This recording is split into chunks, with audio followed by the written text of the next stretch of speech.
Hi, so welcome to the latest installment of my sugar journey. I know it's been a while since I posted a video. Life's just got in the way, so I've not really had the time, or if I'm being honest, the inclination to do another video. But now is the right time, so I just wanted to give you guys a little update. So the my sugar journey is still going really well. Still sticking to the diet mostly. It's not a diet. I'm going to stop calling it a diet. People have asked me how long I'm going to stay on my sugar journey for. How long am I going to keep up with this keto way of eating? Let's put it like that. And for me, I think the answer is going to be indefinitely. So this isn't a diet that I'm going to do for a couple of weeks, couple of months, and then stop it. This for me is a full-on lifestyle change because I feel so much better for having done it. I can't tell you. The weight loss continues. That's a happy byproduct. So as I've mentioned in previous videos, not going to go over all ground, but the weight loss thing is secondary for me. I'm coming up to the stone mark in terms of how much weight that I've lost, but like I've said before many times, it's not about that. It's about my mental well-being. Anyway, so since the last video, been really good. I've had a couple of little slip-ups. Had a bar of chocolate the other night. Did I enjoy it? Not really. What was interesting though was that the day after, I had this bar of chocolate quite late on the evening. I would say about 7 or 8 o'clock. The following day, my anxiety went through the roof. Now, it was quite a stressful day anyway, I think, but under normal circumstances, since starting this new lifestyle regime, I would have been a lot better equipped to deal with it. But the chocolate from the night before, I just raised my blood sugar, and the following day I was just feeling really anxious, and that's how I used to feel all the time, and it's not a pleasant experience or feeling, let me tell you. So that was a lesson. So bought a bar of chocolate, probably more out of habit than anything else. Thought that I fancied it, didn't really enjoy it. Since then, not bothered again. So like I've said before, there's always going to be the odd slip, and that is absolutely fine. So if you are on a journey with me and you're going through some kind of similar experience, some kind of addiction, you fall off the wagon, don't beat yourself up about it because it's going to happen. Okay, so anyway, what I wanted to talk about in this video was the amount of sugar in foods where you might not think there would be sugar. So, namely fruit and vegetables. So, with the lifestyle and the new way of eating, I'm eating predominantly meat. Some vegetables, some fruit. Am I a fussy eater? Probably. Some would describe me as a fussy eater. It's more habitual than anything else, and more stuff that's readily available, I suppose, is the things that I generally eat. So, for example, my go-to fruit is bananas. I love bananas. Never used to, but love bananas. And if I want to grab a piece of fruit, I'll grab a banana. I don't usually have any other fruit in the house, and this is probably something that I do need to rectify. Anyway, so bananas is my go-to fruit. Vegetables, I don't really eat too much of. I do have some in the house, and I will eat them, and I will eat them if we go out for a meal. It's not that I love vegetables. Don't get me wrong.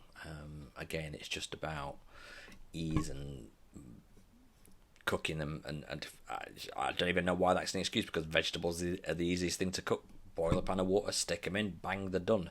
So, and I suppose it's probably because they're a bit bland, maybe, I don't know. But so I do eat some vegetables, but what some people don't realise is that with fruit and vegetables, they do contain a lot of natural sugars.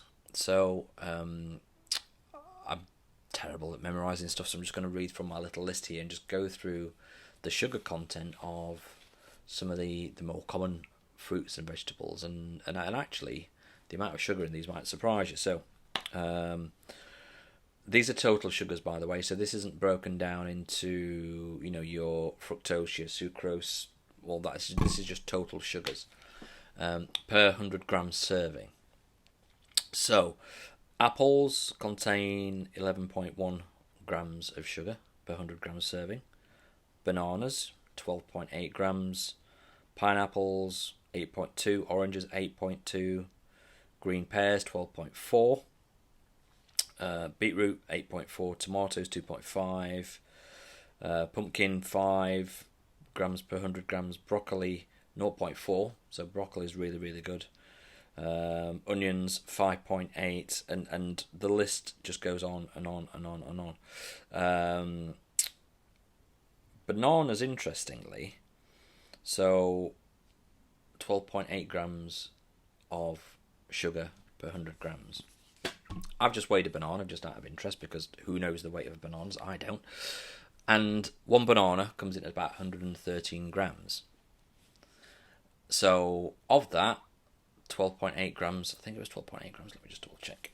So of that 100 grams, or just over 100 grams, where's my web page gone? Yeah, so one banana that I've got in my cupboard comes in at about 115 grams. Of that, 12.8 grams sugar.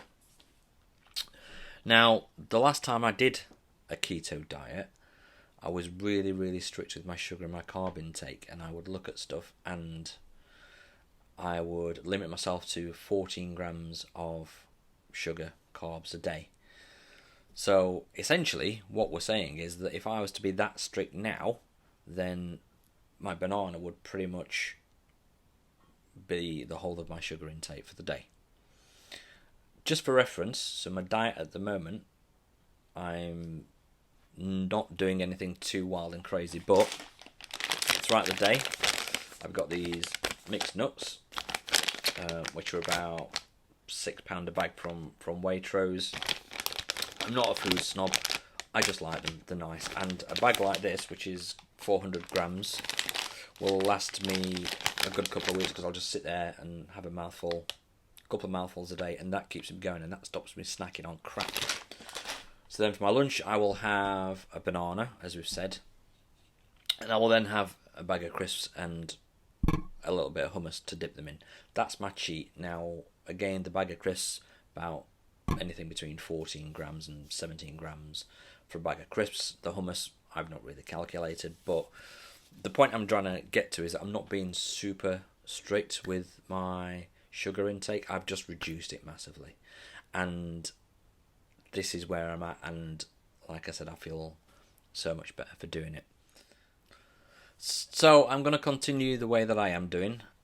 I don't have cheat days as such as I know some people might do if they're on a diet, but like I said before, this isn't a diet, this is a lifestyle change. I'm not living like a monk. There are going to be days when I eat bread, for example, because bread is something else that I've cut out. Very carby, same as pasta. I love both pasta and bread, but for the most part I've cut it out. At the weekend we might have a takeaway, in which case I'll just have a chicken tikka masala with a piece of naan bread, and that's fine. That doesn't cause me to have any ill effects. It doesn't make me feel bloated, anxious, lethargic, any of those things, and these are all symptoms, if you like, that I was experiencing the way that I was eating before, which was very carb, very sugar heavy. So I'm glad to say that I can have the odd naughty day and not feel any ill effects. That's good, and I want to continue like this. It's a lifestyle change. So anyway, enough from me. The next video I'll probably delve a little bit more into detail about the types of foods that have got hidden sugars in. I just kind of wanted to explore and highlight the fact that, you know, sugars are in pretty much everything. Not avoidable, but it's just about managing your intake, I guess, and the quantities of the foods that you're eating that contain sugar. So if you're on this journey, God bless you. Good luck with everything. Don't worry if you have a little hiccup and you fall off the wagon. It's absolutely fine, okay? And just remember, okay, we got this.